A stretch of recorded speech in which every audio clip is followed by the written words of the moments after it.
fantastic. This is GT racing right now. He's got traction, he's going around the outside of both of them. Maloney! Oh, he's taking Anderson. Anderson's up top. Oh my God! Oh.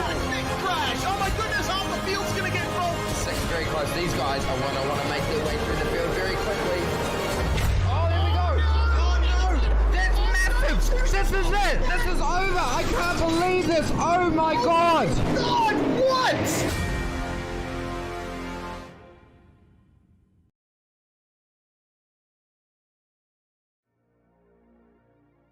Good evening, everyone. Welcome back to Simspeed TV. It's another Monday night as we continue our coverage of the second season of the Ozicar Formula 4 Series. The second round taking us to the countryside in the United Kingdom. Welcome to the Snetterton circuit up here in Norfolk. My name is Daniel Gaiman here on the comments for this one tonight. Joining me in the commentary box will be Jason Fewens, as part of your regular commentary team, and Jay Kennedy on production once again as usual for this series. And Jason, whilst I'm sort of filling in here tonight, sort of a little out of touch with how things have been with the opening round 2 weeks ago for the series. Looking forward to this one here. Times in qualifying are looking pretty decent, but we'll turn our attention to that in a moment, because let's have a look here at the track as we zoom in on the Google Earth view.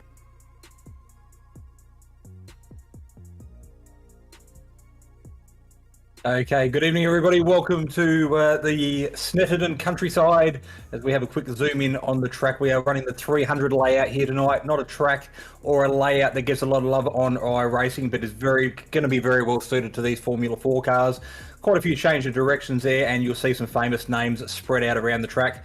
With the centre straight, of course, Brundle, Nelson, Murray's, and probably one of the most famous corners this track's known for is Bomb Hole Turn 11. So plenty of passing opportunities here tonight with this layout. Turn 2 is going to be one of the significant ones. There's also turn number 9 at the end of that back straight. And drafting for these short sprint races is going to be critical. But if you haven't got time to hang around and get a move done, you've got to make hay while the sun shines. So plenty of action here tonight, and hopefully we can bring you some great racing throughout the 2 sprint races we have this evening. Indeed, that certainly looks like it'd be on the cards. And yeah, these are certainly the right kind of cars to be taking around a circuit such as this. It's an impressively long track, given the internal twists and turns. We'll get to all that kind of stuff later on, because we've got a little bit of time left before the grid for race 1, and we've got ourselves a championship top 10 to sort of break down and have a look at things. And after that opening round, defending series champion Thomas Hinz came out on top 2 weeks ago for that opening round, but only 8 points clear of Braden Martin, who himself was only 1 point clear of Ewan Baker, so less than 10 points covering our top 3 there, Jason. And even then back to 4th with James Chasneff, 12 points off of Hinz in the lead, and Ali Imran Kardin in 5th place there, only 18 points off of the championship lead at this stage after the first week. Yeah, plenty of new names we saw for the opening round back at Silverstone 2 weeks ago, and they were quickly in amongst the mix of the points, as you can see on screen at the moment. But we do have some regular Aussie car favourites amongst the field here tonight as well, so watch out for a few movers and shakers. We'll have a quick look at the grid as they formed up after qualifying. Ewan Baker taking the pole tonight with a 146.3, just pipping Julian Kleinsbedink by a couple of hundredths of, or 1/100th of a second. Brody Shepherd, Adrian Duke rounding out row number 2, Jared Thomas and Ali Imran Khadoun off row number 3. And I think that's going to have to do us for now, because the revs have risen here for race number 1. Indeed, a 1 minute grid time means we're already underway. Opening race in round 2 of the Ozicar F4 Series. Pretty clean off the start. A couple of shuffling cars side to side along the front stretch. Very narrow here, Jason, so not a lot of room to work with here. But into turn 1 we go for the first time. Plenty of 2-wide action, but Braden Martin around on the outside, the 09 machine. Oh, dramas there immediately for one of our locked-on lads here. 2nd place coming into tonight, and it's gone all kinds of wrong right off the side of the field. Comes through the Nelson hairpin, and then more contact there. The number 14 goes around, getting picked up from the rear. It's Liam Banks and Thomas Hinz involved there as well. The number 1 machine having to scramble to get involved, and it's Klein Busick to the race lead in the 77 ahead of Ewan Baker in the 34, with Brody Shepherd in 3rd place there. The 55, we continue to look here at the front of the field as more cars calling in there at the Nelson hairpin, Jason. 11 quick laps tonight, and there is plenty of action after only a couple of corners. So some big names being relegated further down the line. So they have got some work to do tonight before the end of the night, as the checkered flag drops. A couple of movers and shakers have made their way up a couple of places due to those unfortunate circumstances. But I think most people out on the circuit at the moment are still circulating. So we still have all cars out there making their way at the moment. It looks like we're back to single file, so things should settle down by now, halfway through the first lap. Thomas Hins putting on a smoke show as he gets rounded up by Vernie, I think it was there, entering the back straight. You can see that we bring up the zoom feed from Hinsey there. He got caught up at the turn 2 hairpin, and then more troubles out on that, and look, more troubles for the 23. It's John Snell there, running in that car tonight, coming onto the back straight there from Williams. As your leaders looping around the long turn 12 Coram into this final 13th corner here, the tight 90-degree left-hander of Murray's, and then onto the front straight, and the Snake already starting to form up here behind your leader at the end of lap 1, Julian Klein-Busick there with Ewan Baker inside half a second across the line, inside 4/10 even as they come up towards the first corner. That slipstream looking strong there for the man in second place, Jason. But into the pit lane, several cars. Sean McKenzie, Ali Imran, Carter Doon, Dennis Hancock, Warren Henry, all coming to the lane. I'm going to presume it's for some kind of repairs. Actually, no, apologies. All going up on the jacks there. So I think I heard something on the grid there about compulsory pit stops, and I'm just being reminded of a particular rule of the series there. Drivers coming in early here. Both races tonight requiring a compulsory pit stop. It has to be taken before the start of the last lap, and got to take tyres. So we'll have a quick look at the replay. This might explain a few things. There's a few cars come unstuck. This is Braden Martin we're focusing on. We saw him loop around and off into the grass. Literally just squeezed a little bit out wide into turn 1, nowhere to go, locked up the rears, and that was all she wrote for Braden. So some work for him to do. Staying on the replay. So Liam Banks at the 14. The 732 of Ali Imran Khairuddin, apologies, actually I probably hear that a bit wrong. Oh, I think I just saw some trouble on the live feed for one of the other drivers that was still out there on track. And you can see more drivers involved. That's, I think, maybe this 45. As we're going to stay on the replay here. The number 60 of Adrian Jiggleman told us what I saw in the corner of my eye. And oh, dear me, Jason, that's a pretty dramatic and actually a blink there for good measure. That's not going to be helping other drivers with spotting him and steering clear. He has got it back to the pit lane now, but he'll put himself a lap down as the leaders come round to complete the second of 11 laps here. And it's on for the lead. Klein-Busick and Baker still half a second apart, with almost a second back to Brodie Shepherd there in third place at the moment. Yeah, so Thomas sitting in fourth place, car number 81, and Chastanoff in fifth place. So out of our championship contenders, Chastanoff probably at the moment in a pretty good position along with our race leader. So there's going to be a shuffle of the championship points after tonight. We are in round 2 of 6 of this English countryside shortened season of Ozicar this season. I think we've got 6 rounds spread out over the next couple of weeks. Of course, this is round number 2. Our leader running a little bit wide on the exit there, kicking up a little bit of grass, but no love, no foul loss there as he gets things back under control. Coming in here through the turn 4 hairpin, which, well, according to iRacing is Agostini, but then into the left-hander here, Hamilton, as we now get the side-by-side here. Well, there you go, the drivers to have pitted so far, and Sean Doyle, the cart's come out in front of that group, and he's got Sean McKenzie just in behind as well, so got ourselves a bit of a battle there. There's a wide from Klein-Busick off of Williams' corner. Here comes Ewan Baker down the Bentley straight away. He's got to get up the inside here for Brundle, but Klein-Busick will defend. This would be ambitious to go around the outside through the left-hander here of Brundle to then try and take the spot into Nelson. He'll try for a moment, I think, but backs out. Plenty caution and wisdom there behind the helmet of the 34. We'll get back in line as they swing around bomb hole there, the dip at turn 11, Jason, and get this third lap on the board. But Baker looks to really have the speed here compared to Klein-Busick, and the composure at the very least as well. Yeah, Baker's finding a little bit of speed between practice and qualifying to get right on the back of Klein-Busick. And you can see that exactly happening on track at the moment. It looks like the 77 might be driving in his mirrors a little bit, because Baker looks pretty racy out there at the moment with filling the mirrors of the car in front, trying to lure him to a false sense of security or pressure him into a mistake. But Klein-Busick showed in round number 1 he's got a position out on the lead, but a couple of cars further back. I can see at the moment Nathan Verney trying to make up a couple of positions. He's currently sitting in P number 7, bit of a gap back to Brody Tressiter in P8 at the moment. So a few of these little battle groups early in the race starting to spread themselves out. While all that was happening, Jason, unfortunately a moment for number 99 and Peter Bowling up at the didn't quite catch it. So it happens all trouble for Jeremy Bush and another car. It's the 732 of Ali Imran piloted in, both going around at turn 4. Agostini hairpin on the infield. It's going to allow Dennis Hancock in the 832 to move up, and now means that Sean Doyle is all by his lonesome when it comes to cars that have come into the pits. And apologies, no, Sean McKenzie is still keeping in contact. Another car around. Peter Wilkinson's had a moment on this lap as well in the 268. So a lot of drivers coming unstuck here all of a sudden. A handful of laps in as we've got Klein Busick from the race lead into the pit lane. Okay, so he's the first one to blink, and it looks like Ewan may have potentially continued on. So he takes the lead and control of the race. So might be an opportunity for him to make a little bit of a gap while our leader went for the undercut. But out of the top leaders, both him, Brody Shepherd, Jared Thomas and James Chastanoff have all continued. So it'll be pretty interesting to see where the leader actually comes back out, whether he finds himself in a little bit of traffic. And that could just dictate as to whether the other guys blink next time round. Yeah, we'll see here as Brody Tressida and Sean McKenzie also going into the lane here, so more drivers getting their stops done.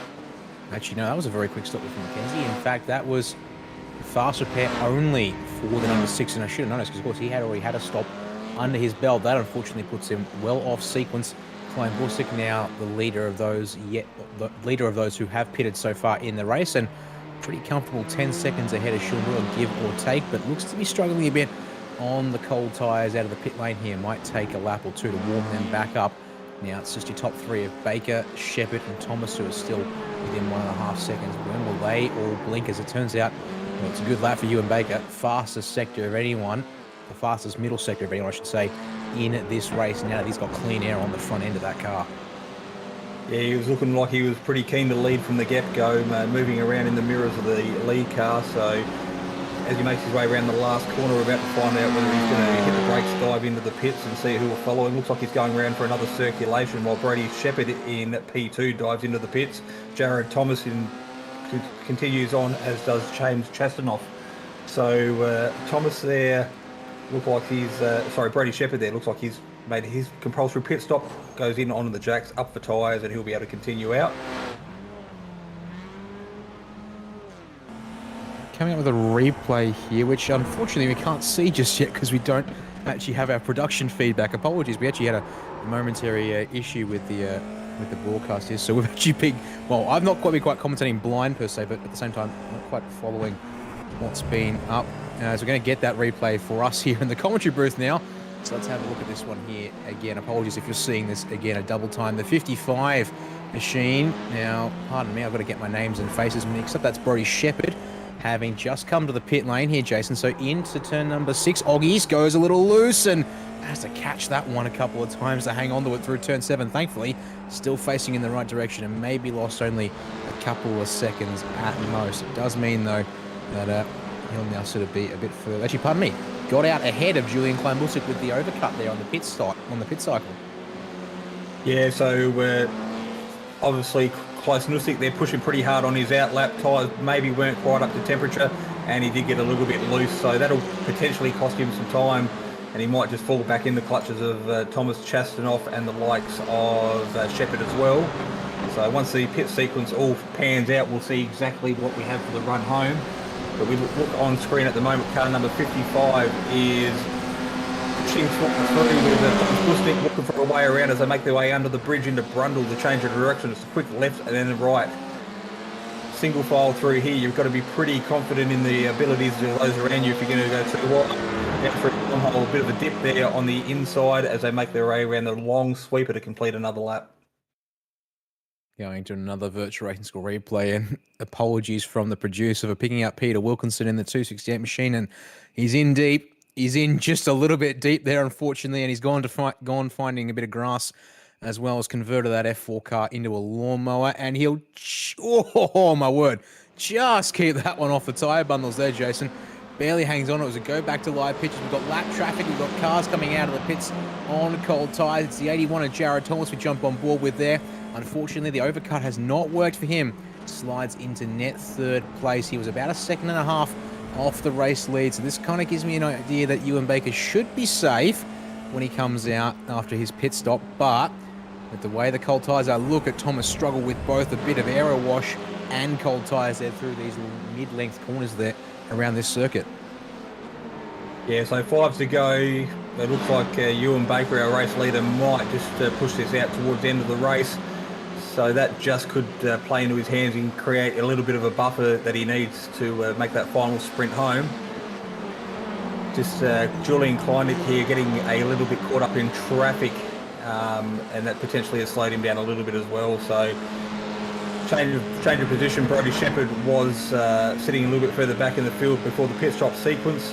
So he's had a pretty good outlap. He now pushes his way, tries to break the drag down the back straight, but not far enough ahead to make any real difference there. Toe was beneficial, but not quite enough as they get through Brundle and Nelson once again, and more traffic for them. This time in the form of the number 45 of Jeremy Bush. They will negotiate him as we go up towards the front of the field. Oh, Thomas heads over! Braden Martin up the inside of the number 1, and unfortunately for both drivers, after strong showings last round, going up and over, and oh dear me, the 99 of Peter Bowling will join Hinsey on the outside of the final corner there, and an utter face of utter dejection for Hinsey, and he will not continue on there. Opts to tow the car back to the pits, and well, from bad to worse it seems for your defending champ and opening round winner. Got another race to go here tonight, but going to be a lot of work to try and claw that one back from the rear of the grid here, as we're 3.5 laps to go for your race leader as he navigates Oggies 6 and 7. We'll go look at a virtual racing school replay of this one here. So Martin around the outside through turn 12, Jason. Unfortunately, it just goes all kinds of wrong once we get to the final turn. Yeah, Martin looked like he had plenty of speed going through bomb hole there. Found himself on the outside, and then there's the change of direction, just 2 into 1. Almost worked, but you can see the front wheel and the rear wheel of Thomas Hinz. Sorry, the front wheel of Martin and the rear wheel of Thomas Hinz there making contact. And been in that situation in karts before where rubber and rubber connects, and the physics of iRacing have displayed exactly what happens in the real world. Up and over she went. So Thomas Hinz in for a wild ride. That car looked pretty second hand by the time it landed. So they got some work to do before they put it back out for race number 2. So there is that benefit, I suppose. Gets rolling now. I'm not sure if he actually got his service done, if he's just taking the fast bit, try and get out on the lead lap. He is not on the lead lap for the time being, but of course your top 4 in this race yet to come and serve that compulsory pit stop, so that will get Hinz back on the lead lap in some respects, although yeah, not certain if those tyres were taken in the stop. I don't think so. Shepherd wide through the final corner. He's going to give up the effective race lead. Well, question marks on whether that's the effective race lead at this moment, whether Baker's building up on much, but I think now with these two scrapping, that'll be enough to see Ewan Baker in front. But the 77 of Klein Busick, after getting that early race lead, Jason, gets back into the lead of this group as they come across the line to start their third last lap of this race. But still a lot to do here as they try and close and keep Ewan Baker honest. But another purple sector for Baker on this lap here through the opening sector of the lap. He is pushing. Surely he comes to the pits, I'd say, on this lap, because you want to give yourself a lap of warmish tyres to make sure you can get in. And a reminder from series admin, Ira Felberg has trouble for Sean Doyle. The 74 white knuckle car's gone around in the infield. She looks to be actually back at turn 3 Palmer. And so he'll get the car gathered back up, but down in 12th place for the 74 there, Jason, as we check back in with 55 and 77. Baker to the pit lane this time, surely, having been given that reminder by series admin Ira Felberg. We jump on board the virtual racing school replay here at the moment. This is Sean Doyle getting a little bit loose on the left-hand sweeper. Finds himself facing the wrong direction. Plenty of runoff here at Snetterton though, which is good for these formula cars because they can be pretty brutal. But we'll quickly dock back to the leader. Ewan Baker has decided to pit now with 3 laps to go. So James Chastanoff dives in with him. So I think that leaves Braden Martin out at the moment as the only driver potentially, not to pit, maybe Thomas. Yep. So your top four of Ewan Baker, James Chastaneff, Nathan Verney, and Braden Munn all have to come into the pits this lap to get their compulsory service done, along with Ira Feldberg in 9th and Peter Wilkerson down in 17th place as well. As here comes Klein Busick and Shepherd, but they are a good 4, if not 5 seconds behind.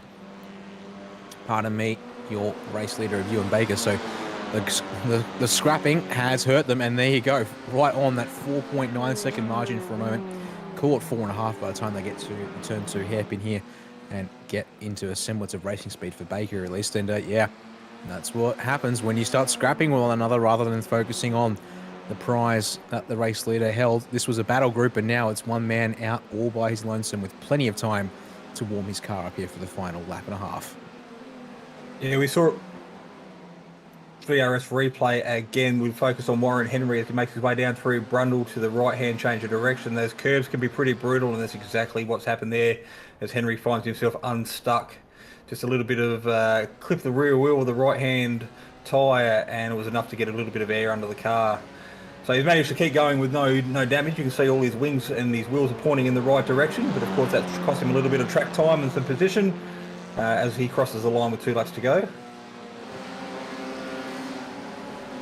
Here we go, on again for second. Klein Busick looking, pardon me, Shepherd, showing the nose on Klein Busick there, and does actually, from that angle, looked like the 77 ran deep into Brundle, but on it over back to the left side of the road to turn it in for Nelson corner as they then flick through bomb hole there for the second last time in this first race tonight. Apologies there. Getting us a little bit stuffy with the words here at the moment. Hopefully sharpen up a little bit and stay on top of things as we come to the white flag. Barney up at the timing stand will give them the indication we're on the final lap of race 1 here tonight. And the slipstream not that effective for Shepherd down the front straightaway, so he's going to have to find something under brakes or see if Klein Busick makes a bit of an error and gives the position up here, it would seem, because at this rate, that slipstream isn't enough to help him out here. Of course, we've got the slipstream effect on the last part, end of the second sector, I think it is here. But Brody Shepherd's going to have to do a little bit of work before he gets a true benefit of that in the remaining corners of this lap. But at the moment, Ewan Baker still holding that 4.7 second lead. The battle for the podium is what we're focusing on at the moment. So Klein Busick doing everything he needs to do, while Brody Shepherd throws everything he's got at a challenge.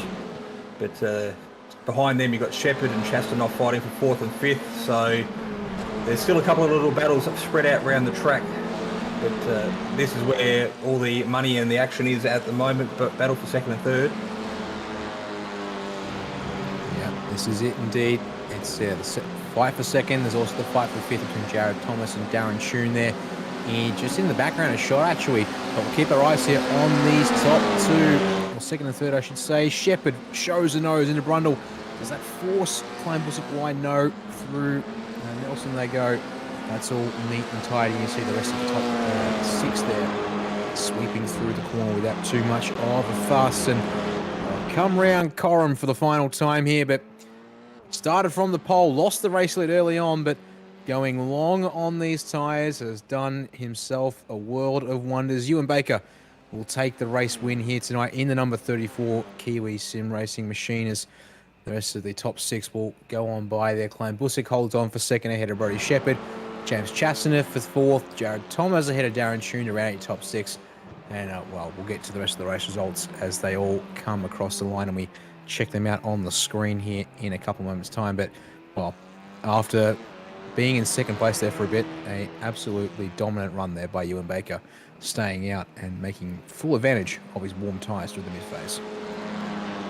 Yeah, we saw a few different pit strategies in round number 1 2 weeks ago at Silverstone, where a couple of drivers pitted early and a couple of drivers also opted to pit late. In that instance, pitting early was the right call, where we saw most of the positions gained. But I think a lot of drivers will be taking note of exactly how Ewan Baker handled it tonight.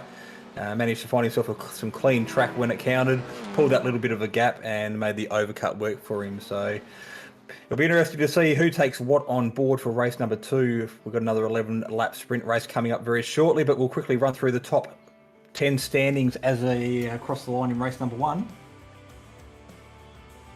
So Ewan Baker off, finishing first in car number 34. Julian Kleinsberg if car number 77 and second. So he put a lot of pressure on early, but did enough to hold off Brody Shepherd in third tonight for race number 1. James Chaston off a solid performance in fourth. Jared Thomas in fifth. Darren Choon, good result for him in sixth. Nathan Verney, Ali Imran Kadoon if number 8, and Braden Martin after a incident on the opening corner, sneaking into ninth with Brody Tressiter dropping a couple of positions on the last lap to come home in 10th.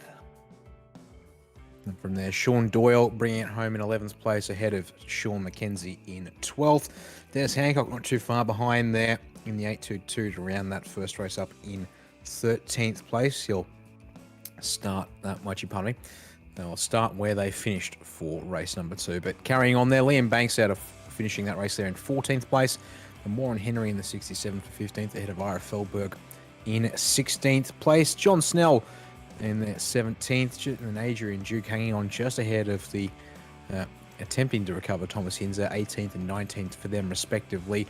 Peter Wilkinson rounds out your lead lap, finishes in 20th spot tonight with Jeremy Bush and Peter Dowling 1 lap and 3 laps down respectively to round out our 22 finishes there for race 1 of round number 2 of the Ozicar F4 Series.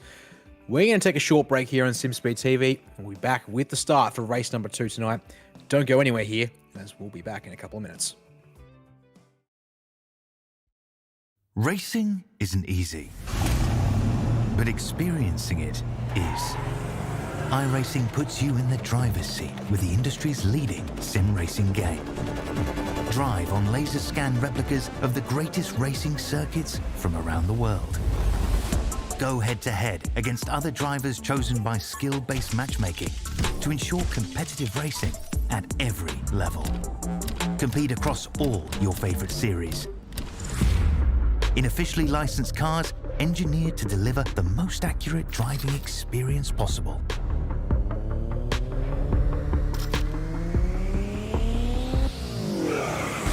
Join a race or host your own with players from across the globe. Race against the computer or in a league with friends. Feel the thrill behind the wheel. Visit iRacing.com.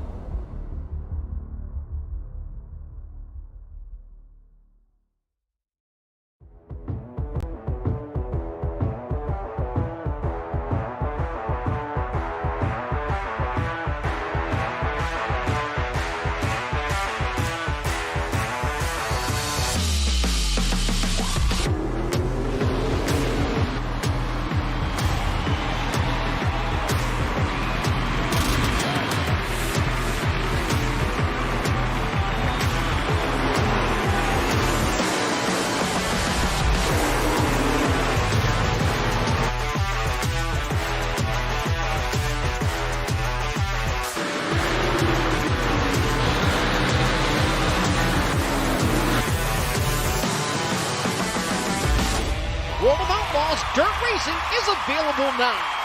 Download your copy today.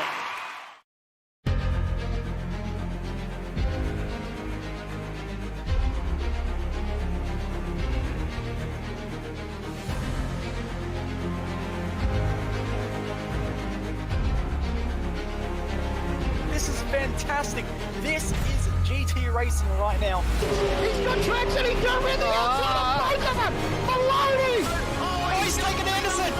Anderson's up top Oh my God! Oh, big crash! Oh my goodness, half the field's gonna get involved. Second very close. These guys are want to make their way through the field very quickly.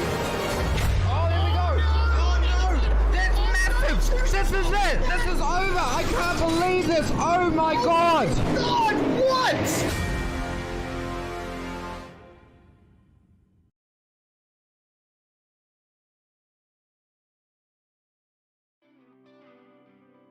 We're back with continuing coverage of round 2 of the Ozicar Formula 4 Series from the Snetterton circuit here on Simspeed TV this Monday night.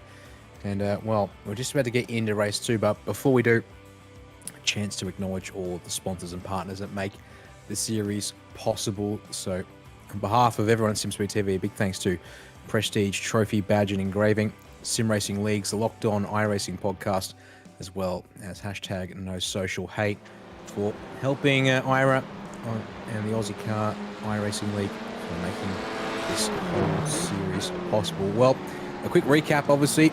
Jason, that first race there tonight was a bit of chaos in the mid-pack there. A lot of drama on lap one, as well as mistakes here and there throughout the race. Up front was definitely a little bit more orderly and controlled, but we had ourselves a solid fight there for second at the end. The question is, can they make it a fight for first if Julian Klein-Busick there and Brody Shepherd can focus on the long game and not let Ewan Baker run away with an alternate pit strategy? Yeah, so it'll be almost a replica top starting grid off race number one. A couple of changes there. You'll see a few drivers that obviously slipped down the order from race number one. But Ewan Baker and Julian Klein-Busick will lead us away from the opening grid. Brody Shepherd will be partnered with James Chaston off row number two, so watch out for those guys to make some moves early on in the race. Jared Thomas showed plenty of speed in race number one, and of course Darren Tune on the outside of row number three. And let's rapid fire these ones here because we're not going to have much time left. Nathan Verney, Ali Imran, Carla Doon off of row number 4. Braden Martin and Brody Tressida on row 5. Sean Doyle and Sean McKenzie on row number 6. Dennis Hancock, Liam Banks, Warren Henry, Ira Felberg, John Snell, Adrian Duke to round out your top 18 with your final 4 cars. Thomas Hinz, Peter Wilkinson, Jeremy Bush, and Peter Bowling. And, well, as you said, Jason, actually pretty much not too dissimilar from our race 1 grid. Your exceptions really are James Chasnoff up from 7th, starting race 1 to 4th. The revs already rise here, though, for race number 2, so we'll talk about that at another point in time here as we get ready for the second and final race tonight. They're away here from Snetterton. We'll see now who gets the jump from the mid-pack. It's mostly double files who work our way to turn 1. Yeah, a few drivers have learnt some things from race number 1. Chaston finds himself on the outside through turn number 1, 282. We focus on it as well. Nathan Verney making moves down the inside. But these drivers got to remember cold brakes. They've just come off 11 laps where they had plenty of temperature in the tyres. Now they've got to reset and get back into opening lap mode. Of course, give everybody a little bit of room. Things look a lot cleaner than what we saw 11 laps ago at the start of race number 1. Single file now as they make their way through the infield section for the first time. Baker out front by 3/10 over Klein-Busick. Shepherd out of P3. Thomas the car number 81 of Jared Thomas there in P number 4, and James Chasnoff back in P5. Yep, so a couple of people up and down a spot, but the big mover is Thomas Hinz decided that 5 places will be what he takes so far off of this start, as it's a bit of a check-up through turn 6 and 7 of obvious there in behind Klein-Busick for second place. Ewan Baker begins to streak out to over a second's lead on this opening lap. He has got this car figured out on cold tyres as the rest of the field swings round the Williams corner onto the Bentley straightaway here for the first time. You can see Shepherd showing the nose down towards Brundle corner, but he opts not to fight it too early on as they all go single file through the Nelson turn here as we watch them streak out of the corner, focusing here on Jared Thomas in that number 81 machine, currently 4th on the road there, Jason. We can see they're 2nd through 6th, pretty much nose to tail, a tiny gap back to the locked-on cars of Verney and Martin as they try and latch on to the train.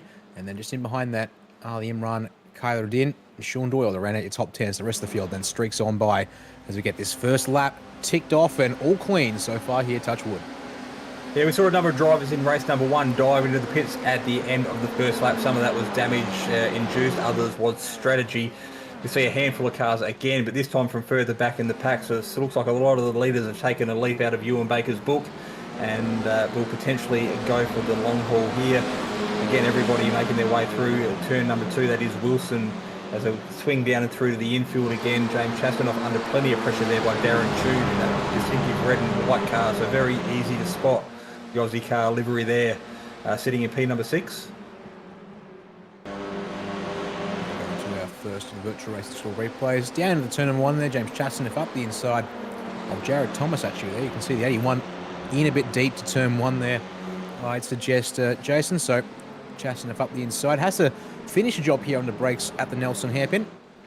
And that's where he's able to get the nose ahead on exit and clear the 81. Job done. The top 7 drivers, now that Chasnoff back in front of Thomas, yet to change places from where they started this race. Just see a car there off a little wide on the Williams turn, but able to maintain the speed as they all come down the Bentley straight away. And despite being pretty nose to tail here at this point in the race, once again, not seeing huge slipstream benefits for the cars following in line. It's more about what you drive off the turns and you'll run in through those two corners at the end of the straight that seem to matter a lot more than your top speed with the toe that is available. It's just not very strong tonight. So Vernie around.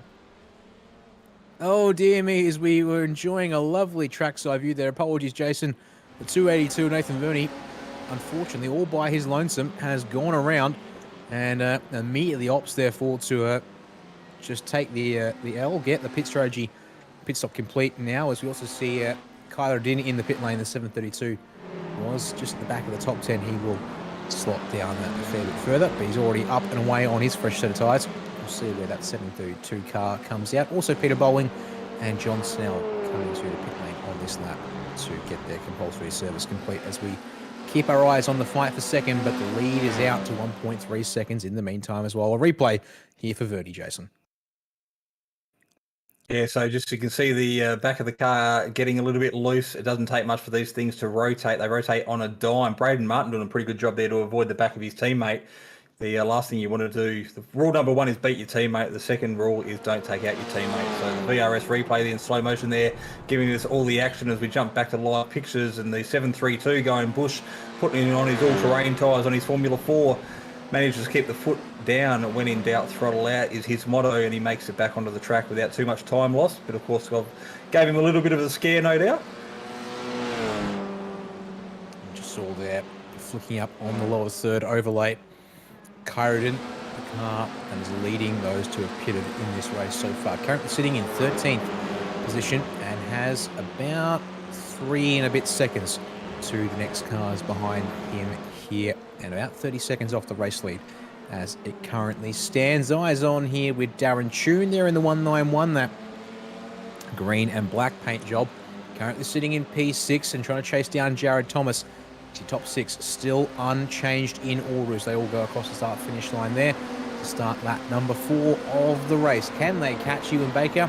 To be honest, the answer so far seems like that's not going to be the case, because Baker out to a 1.7 second lead over Julian Klein-Bussink, who's then also nearly pulling a second on the rest of the group here behind him, with Brody Shepherd starting to become the new cork in the bottle as they come around the Wilson hairpin here and then down into Palmer. This long sweeping left-hander. Deceptive corner, because it's got a nice flat curve that you want to use, but you got to make sure you don't get on the power too soon, even in a car like this. It's got decent amount of grip thanks to low weight and slick tyres. Yeah, the downforce these cars produce are pretty important in circuits like this with a lot of change of direction. They aren't huge horsepower, so it's critical that you maintain a lot of mid-corner speed using that downforce. As we see the cars duck behind the fence, they disappear for a split second and come back into view, making their way around back onto the Bentley straight for their 4th rotation of this lap. Very distinctive green car there. We jump on board with him now, Darren Tune. So starting still in exactly the same position he started 4 laps ago. He's got the draft of the car in front, that is Jared Thomas. Not close enough to do anything. Got to be pretty careful on here with the change of direction. And we've got a car off in the grass. Speaking of Jared Thomas, unfortunately, he fired that one incredibly deep into the Brundle corner. Very lucky he did not take out James Chastaneff or Brody Shepherd as he went into Nelson. There was able to get it pulled up enough that it just fired straight ahead. And the 42 and the 55 lived to race another day and stay where they were. Gap at the front has come down a lot on that last lap there. Ewan Baker dropping a bit of a stinker of a lap in 1 minute 47, while the rest of the cars behind in the high 1 minute 46's lead back down to around and just under a second now as they come into the Wilson hairpin for the 5th time in this race. You can see there also Chastaneff really ranging up on the back of Brody Shepherd now. That 55 is going to have to get a move on. Feeling Chastaneff will not take kindly to staying in 4th place if there's an opportunity for 3rd, and then to go on to pressure 2nd place here, Jason. Yeah, well, Chastaneff had a good opening round. He is sitting pretty comfortably inside the top 5 in the championship, so he'll be very aware of what he's got to do tonight to bring home a bag of points. He did a good job in race number 1 to move up 3 positions to P4. So he's trying to look to improve on that here in race number 2 tonight, our feature race. But at the moment, tucked underneath the rear wing of that 55, he'll get a little bit of draft benefit along the Bentley straight again, but certainly not going to be close enough to make the move stick going down into Murray's corner at the end of it. You can see just the difference in the drag benefit that he does get, but of course, come the braking zone, not close enough to get the move done. Yeah, it's worth maybe a car length at best, it would seem, here at this configuration of the Snetterton circuit. So, indeed, we'll have to try another time later on as he gets a very good run though through Nelson, Bombhole, and Karam. So work their way around this ultra long right-hander at the end of the lap, getting the car to stop and then turn back to the left. Quite the task there. And we'll see none of the top 4 are going to take a pit stop at this point in the race and make that none of the top 5 as Tune and Braden Martin will go past. So the top 6 carry on as they were. But there we go. Pop to the inside. Pardon me. It's the inside defensive run from Brody Shepherd. Now starting to really feel the heat. He'll go defensive for the Nelson hairpin once again. As he leaves the space, he leaves just about a car's width and nothing more for Chaston. If around the outside of the hairpin, keeps the nose in it, does the 42. He'll get up the inside for Palmer here at turn number 3, and I think that should be job done. But I don't think there's enough grip on the outside. He will leave the space to make sure that the racing is hard but fair. But that place should now be Chaston, so they make their way down into the Agostini hairpin here on lap number 6. You should see he'll go in a little bit deeper to make sure he covers it off, and there we go. All clear, job done finally at 42, up to position number 3. Yeah, it took 2 and a bit sectors to get the job done there by Chastinov, but had a sequence of left-hand corners coming up, so all he had to do was hold it tight on the inside and make sure Shepherd went the long way around, and eventually the odds were going to be in his favour. We'll have a look at a bit of side-by-side camera action at the moment, back further in the field. This is the 732 Caratoon, currently in P10, so he's the leader on track of those that have pitted at the moment. So obviously P1 through to P9 yet to make that stop. So he's got a bit of clear air behind him. He's got some clear track in front of him. Oh, hello. Who's there off in the background? Unfortunately, one of our drivers coming stuck on the inside of Hamilton corner. And the answer is, it is the number 45, Jeremy Bush. Going to go to a virtual racing school replay just to see what happens. It looks like, yeah, just going to pull it over early there, and he's just towed on my screen. No, pardon me, he's blinked. Apologies, going to get going again now. So maybe some kind of hardware failure because he's, yeah, pulled it, got it back on the racetrack and getting back up to speed. So maybe some kind of issue there, unfortunately for him. As back to live pictures, and hello there, Darren Tune. You've come into the equation all of a sudden here as we see these guys work their way down into the Wilson hairpin once again. So it's now 3 cars in the picture for P5 on the road as things stand. And, well, critically, bad lap from the 732 of Ali Imran Khairuddin. It's brought Thomas Hinz inside of a second. Hinz, the second driver, as you can see, of those to pit, having done so at the end of lap 1. And he is really starting to motor along to try and make up positions here, that number 1 car. But we keep our eyes on this fight for P3, Jason. And we wait to see, will any of these guys take to the lane. Ewan Baker in the past couple of laps as well has got the lead back out to 2.3 seconds over Klein Bussig, who then in turn has about 2.7 seconds over that group we were just on screen with there. We'll have a look a bit further back in the field because there is plenty of battles happening. This is Peter Bowling and Sean Doyle, 20th and 21st. So a little bit of, there was no contact, but a little bit of pressure being applied there by Doyle to Peter Bowling. And that was as close as what you potentially want to get in these open-wheeled cars, being fragile with these wings. So the 99 car coming across the line to complete another lap. He is giving the draft benefit to Sean Doyle, but he's not close enough to get the job done as they make way through the sweeping first turn, and Doyle making a big dive for the position under brakes. A little bit of a brake lock up there as it's a complete 180, turns back on itself, and a good job, a good pass done. First takers to the pit lane from the lead group. It's going to be Brody Shepherd and Darren Tune who will come down the lane. And actually, pardon me, Jared Thomas was in the group earlier on. So we're going to see where do they come out versus the 81. We're going to another virtual racing school replay. The number 6 on screen of Sean McKenzie going a little wide through the Hamilton corner. In fact, going to check up Thomas there, who then has to go around the outside of Oggies.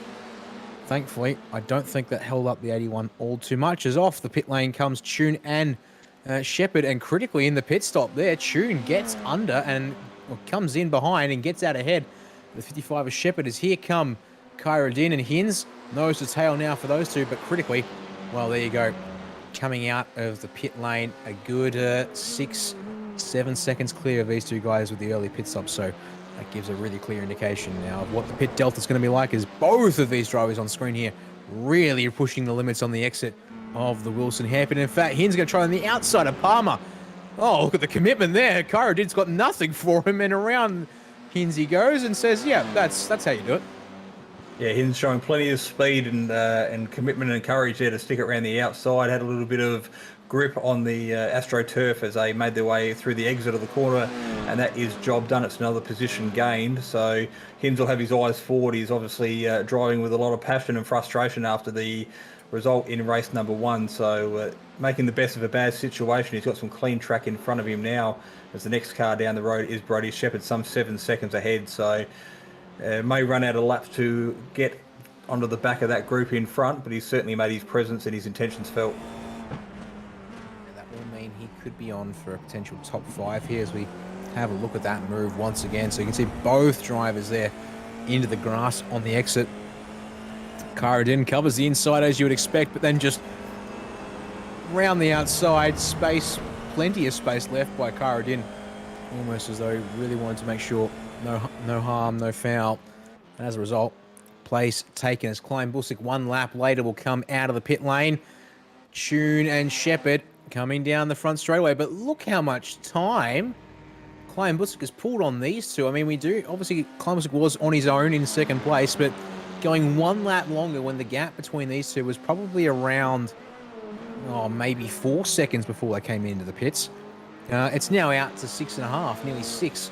So, place made by Shepherd in the meantime there on Tune, but, well, Klein Busick well and truly clear. He should have 2nd place locked down pretty tight. As a result, we now wait to see when will Ewan Baker, James Chastaneff and Braden Martin all come in. They're on lap 9 of this 2nd and final race tonight. It will be the final lap at which they can come into the pit lane. So once again, going long and having a short run on cold tyres at the end seems to be the play. Yeah, so Ewan making his way through a bomb hole now as he makes his way towards the end of lap number 9. So we should expect to see him, Chastanoff, and of course Braden Martin all dive into the pits. This is Sean Doyle again, getting some providing plenty of action to all the Simspeed spectators out there tonight. Getting as sideways as you like, trying to find grip and traction as he makes his way back onto the track. But this is our leader diving into the pits, and with him is going P2 James Chastanoff, and in the background you see the locked on Formula 4 car of Braden Martin snaking his way through, hitting the pit limiter and diving into the pits as well. So race leader comes to a stop at the front of the pit bays. He's up on his jacks for tyres. So change of position as he makes his way out of the pits. We have the 77 car of Kleinsbernick making his way across the finish line now. So he will come out behind our race leader, but he'll have temperature in his tyres and he'll have speed on his side. See what he can do. The gap comes down towards 2 seconds as Baker continues to pick up speed here before jumping on the anchors for the Wilson hairpin here with just under 2 laps to go. It will be 2 seconds that Klein Busick will have to find on his tyres, which we should add are only 1 lap younger, 1 lap older, apologies, than Baker. So he's got a little bit of extra heat, but I don't think it'll be enough.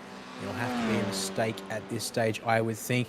Braden Martin has come back out in 6th place, so that is where he was before the pit cycles began. And James Chastaneff has come out clear in 3rd place as well in the number 42 machinist. This is now what the fight looks like on screen. It is going to mostly be between Darren Tune and Brody Shepherd here as to who can take 4th place tonight. As they work through Hamilton Corner, it's a question of if Brady Martin's got a little bit of magic in the car on cold tyres, but he's going up against drivers who already have 2 laps on their rubber already, and they're working their 3rd lap as we speak. So that Kermit Green Formula 4 car looking pretty racy in the dying stages here at race number 2 tonight. That is Darren Tune, the 191. This is the 14 car off looking for worms in the grass. Liam Banks looks like he makes his way back on without too much drama. Luckily, it looks like he's on Bentley Straight with the 282 of Vernie sneaking up behind, looking to make a move in the dying stages. The VRS replay just shows Banks running a little bit wide, losing a couple of positions and taking quite a while to find some grip before he gets back on track. So taking the long way and the exciting way, but obviously not the fast way. White flag in the air. Once again, Ewan Baker will be the driver to see it first. Klein Buss against the gap down to 1.8 seconds, but unfortunately, when the gap was 2 seconds last time, they were both at speed. It's going to have to be a heck of a miracle at this point in time. Nice and tidy through the Wilson hairpin for your race leader here on this one. So the question is, what will happen further on back? Because you've also got Brodie Shepherd closing in on James Chastiner for third place at the moment. Gap there down to 8/10. Liam Banks is off in the dirt again on the exit of turn one. He gets it pulled up for the Wilson hairpin once again, but he'll lose the spot to Nathan Verney that he had comfortably previous as your leader swings through Hamilton for the final time, and then down into Oggies, and you can see he actually pulls a 1/10 of a second back on Klein Bussick there through the middle of the circuit. This should be pretty much signed, sealed, and we're going to have a quick look at that one there for Banks, and yeah, once again just runs it wide and then spends quite a long time keeping it straight whilst he's still in the dirt to, I guess, double check that everything is a-okay. Half a second between Shepherd and Tune here, Jason, on this final lap. Not going to be close enough for Darren as he makes his way down the Bentley straight away. It's going to have to come to pressure and an error here through the final couple of turns, and no sign of an error there from Brodie Shepherd. Hits the marks quite nicely there as they then swing around through Bombhole into Karam and Murray's for the final time. But just up ahead of them, front of the field, after losing out early on in race one, he has looked completely and utterly unchallenged tonight. Ewan Baker makes the clean sweep here at Snetterton. It is his round and his night here in the Ozicar F4 Series, ahead of Julian Klein Bussick and James Chastiner in P3. Shepherd and Tune will come across the line as they were to run it in top five. As we see here, Brodie Tresitter is going to try and hang on against Jared Thomas, and despite the slipstream, he will hang on there by 0.2 of a second up the line, Jason. Yeah, battling right to the drop of the checkered flag, a bit further back in the field now. We have the Aussie car, is it 822 there of Hancock, Warren Henry in the 67, and Ira Philberg there. This is 14, 15, 16 as they make their way through the final corner, and the drag race down to the checkered flag to complete the 11-lap sequence, and they will cross the line in that particular order. Warren Henry quickly pulling over to the right-hand side to get out of the way of things. And I think that just about wraps up most of our leaders on the final lap here this evening for Ozicar Season 2, round number 2. Indeed. Here are the results, and 1.5 seconds the margin at the line there for Ewan Baker. Fairly comfortable all the way from lights to flag here in race number 2. We had a Julian Klein Bussick there in second place, and then we have to look a further 5 seconds back to see James Chastiner having broken away from the drivers behind in a bit clear of his own for third place. Brodie Shepherd holds on ahead of Darren Tune there for 4th and 5th place respectively. They ended up dropping Braden Martin on the fresher tyre, on their slightly older tyres and warmer tyres by about 2 seconds there at the line. Thomas Hinz, unfortunately, 7th place, the best he'll be able to do there in a race number 2, trying to make that recovery drive happen. But all in all, I'd have to say a pretty good job there from the number 1 machine. Ali Emran Cardoon, I think that's how we say it, but apologies to Ali if I'm completely and utterly butchering that one once again tonight. There, he'll finish race 2 in 8th in the meantime, and then we saw there one of our flights to the line, Brodie Tresitter at 9th place, coming home just ahead of Jared Thomas there for 10th.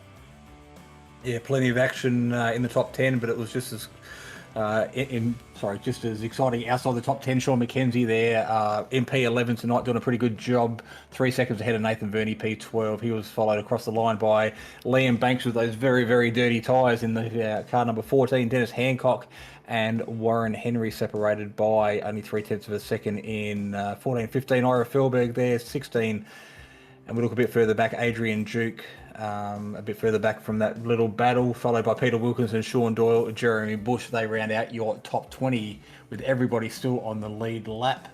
We flick over the page. Peter Bowling, the last car on the lead lap, and John Snell finishing 1 lap off the pace. So that is our 22nd of a car tonight out of a field of 22. So quite a reasonably strong field again for a circuit that hasn't got a lot of love on iRacing in the schedule, but it, as you've seen tonight, provides plenty of action and plenty of options for these cars to put on a performance for us.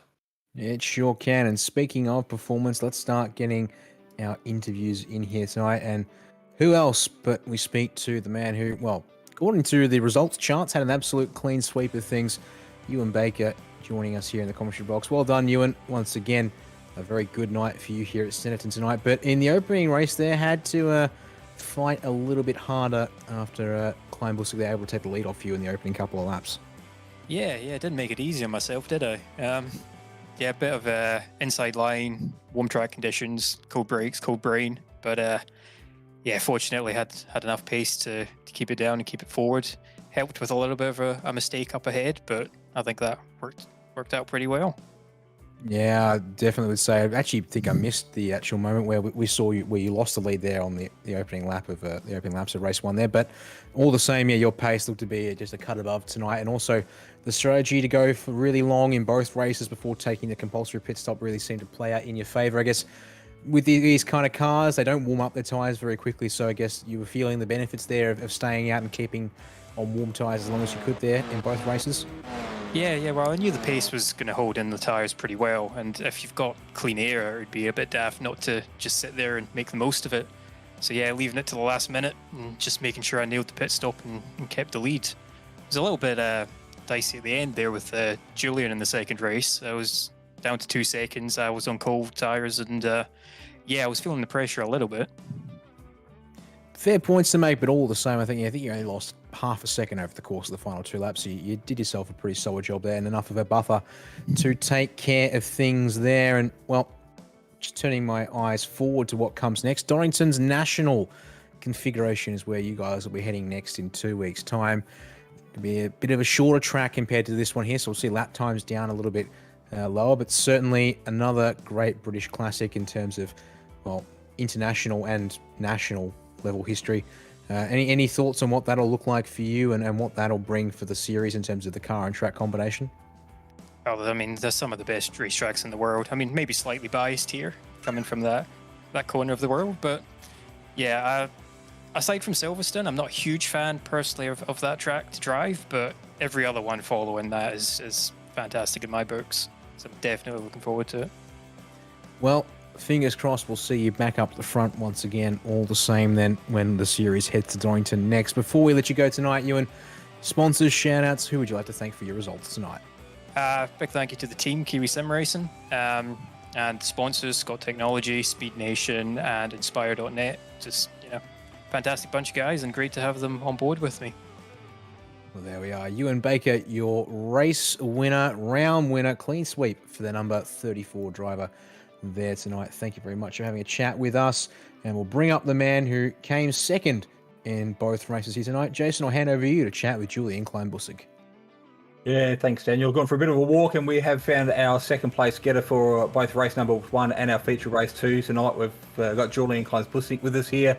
Car number 77. Julian, pretty eventful race from yourself in both of them, but I'm sure you'll be pretty happy to walk away tonight with a couple of consistent second places. Yeah, thanks for having me, guys. Yeah, first race wasn't that great from my side. I wasn't getting settled, so had some pressure from behind, made quite a lot of mistakes, and I think I pitted too early. And then the second race, I was much more comfortable, and I was sort of able to keep up with Ewan. But I think overall he had too much pace today. But like you said, I'll happily take those 2 places, second places today. Yeah, of course, we are only in the second round of a 6-round series, so there is a long way to go. But a couple of strong performances to kickstart the season, and certainly nothing to sneeze at. You did just mention that you potentially pitted too early in race number 1, so we did see the early pit sequence work for Silverstone, and then tonight, I think you were one of the first ones to blink and make that pit stop. in race number 1, but race number 2 was a complete turn of events.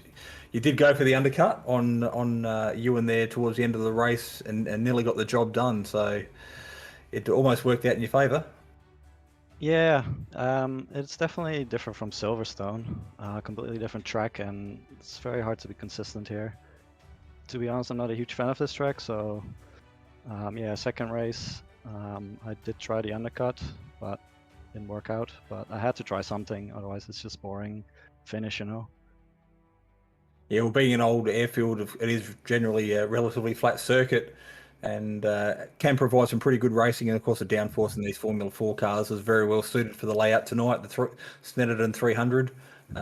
But before we let you go tonight, do you want to do a quick shout out to teammates, sponsors, or anyone else that helped get you onto the podium this evening? Don't really have a team at the moment, but I'll shout out to my my mates Andrew and Dominic, and yeah, see you guys out there for the next race. So car number 77 out there tonight, effectively a privateer, Julian Kleinsbusnik, doing everything he could to put the pressure on Ewan Baker, coming home with a couple of second places tonight in both race heats 1 and 2, so do a really good job there, and we look forward to seeing what he can do at Donington in a fortnight's time. Daniel, I think you've rounded up James Chastanoff. He was our final podium getter tonight for our feature race. I'll throw over to him, or throw over to you, I should say, and see what he has to say. Thanks there, Jason. And Chasty, good job here tonight in race 2 in particular. But let's just go back to the start of race 1 and such. Qualifying, maybe not quite where you'd like to be. First of all, starting that opening race out of 7th place. Yeah, wasn't probably the best place to sort of be starting, but I was happy to be close to the front, to be honest. Yeah, wasn't particularly confident, and wasn't sure where I was going to end up. I was thinking probably around the 10th mark, to be honest. So 7th wasn't actually too bad. Fair enough there, and well, you certainly made good progress through the field in race 1. There obviously a couple of moments or a couple of drivers ahead of you and around you, sort of maybe helping that a bit, but all the same, keeping your nose clean and getting past the likes of Brody Shepherd. Or pardon me, not Brody Shepherd in race 1. It was close, but not quite there. You were trying to hunt him down, but getting past a couple of drivers in that opening race and getting yourself up into 4th position. That's a good starting spot for race 2, and then able to clear that group of guys, including Shepherd, Darren Tune, and at one point there was also Jared Thomas in that group. Looking forward to race 2 at that point. Yeah, able to get clear. Unfortunately, sort of a bit on your own there towards the end of the second race, but all the same, a pretty good result to be able to get another podium in for you there at the second race tonight. Yeah, it was pretty good. I sort of capitalized a little bit on a few mistakes, and yeah, I don't know. I think the first race, a lot of people pitting in the middle of the race probably cost them a little bit. So it takes a little bit for the tyres to get up to temperature. So generally, if you don't pit really early, you sort of just pit late and take the tyres at the end, and it's a little bit easier to defend the last couple of laps. So I think that worked out a little bit. I think a couple of guys who I was racing with as well pitted at the same time, and they were probably battling each other. I haven't seen it, but I assume that's where sort of the big gaps came from. But yeah, I sort of learnt the track as I sort of went along as well. So I just found I had a little bit more pace as we went through both races. So by the end of it, I felt fairly good. But yeah, congratulations to Ewan for just dominating tonight. He just had so much speed; it was awesome. Yeah, it was certainly a pretty strong run for him up front, but all the same, nevertheless, a pretty decent result for you. If you're speaking about learning as you go around at a track like this, it's certainly a little more complex than it might seem on paper. But we'll turn our eyes forward to what comes next for you guys. 2 weeks until you race again, as has been the norm here for the Ozicar F4 Series, both Season 1 and now here Season 2. But going to Donington Park for the next round, and also heading to the shorter national configuration of the circuit. Obviously, it'll be faster lap times, more laps on the board in that race. In that case, any thoughts on what that car track combo will look like for you when the series heads there? Not too sure how well I'm going to go, but it's definitely a track I really enjoy racing on. So I can't say I've had heaps of success there in particular. It's just a track that's always just stood out to me as one that I've really enjoyed racing on. And for these cars running that national layout, I reckon it'll be pretty awesome. Yeah, plenty of opportunity to try and get people offline through the sweepers and that, and then yeah, plenty of straight as well to sort of slipstream and try and get people under brakes. So for these cars, I reckon it should be a pretty exciting race. Well, we'll look forward to seeing what you can do in 2 weeks' time for round number 3. But before that comes around, time to sign off for here tonight. Who do you want to thank tonight for the P3 there in race number 2 in particular? I just want to thank the Locked On boys, yeah, for jumping on and everything, and yeah, helping us all out. And the chat's been pretty good. It's yeah, a good group of guys and good to race for as well. I think Vernie had a few good results, but it was a bit of a mixed bag for everyone else. So unfortunate, but yeah, no, it's good to race with those guys.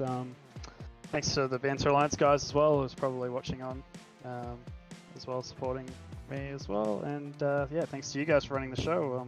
Keeping a good series broadcast, and yeah, all the good work you guys do. Thank you very much, James. Well done once again on P3 there in race number 2. And well, Jason, that's going to have to do us for tonight here in this second round of the Ozicar F4 Series. But as I said, only another 2 weeks before Simspeed will be back with the third round of the series as it heads to Donington Park's national configuration there on Monday, the 20th of February. And yeah, that'll have a bit more elevation than you pointed out there in one of the interviews tonight compared to Snetterton here this evening, and also shorter lap times. We'll see more laps on the board. Will be a bit of interesting racing. Might even potentially see just a little bit more traffic to deal with if things go a little bit sideways and drivers take early pit stops versus leaders stretching out their tyres in contrast. Yeah, I reckon we'll see another increase in the field numbers as well in a fortnight's time.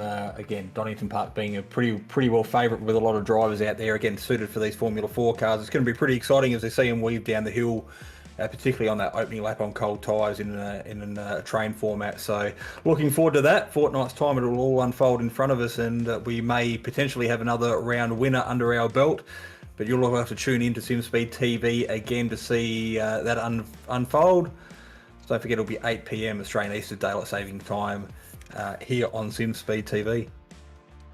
And also, it'll be a slightly different format for that third round of the series. 3 races instead of 2, as we saw tonight, but they'll be shorter at up to only 15 minutes long each. So keep that in mind when you tune in on the 20th of February. On behalf of everyone here in the Simspeed commentary box tonight, my name is Danny Gaiman, Jason Fewens alongside me with on the mic, and Jay Kennedy on production for this evening's action here in the Ozicar Formula 4 Series. Season 2, Round 2 is done and in the bag. Big thanks once again to Prestige Trophy Badge and Engraving, Sim Racing League's Locked On iRacing podcast, and the hashtag No Social Hate campaign for their support of the series. We'll see it back in 2 weeks' time. Until then, have a good one, but always keep an eye out on Simspeed. Plenty more coming up in the meantime. Take care, and bye for now. Racing isn't easy, but experiencing it is. iRacing puts you in the driver's seat with the industry's leading sim racing game. Drive on laser scan replicas of the greatest racing circuits from around the world. Go head-to-head against other drivers chosen by skill-based matchmaking to ensure competitive racing at every level. Compete across all your favorite series. In officially licensed cars, engineered to deliver the most accurate driving experience possible.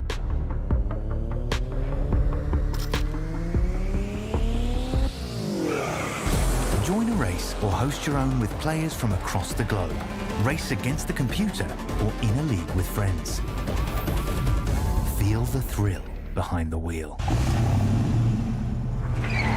Visit iRacing.com.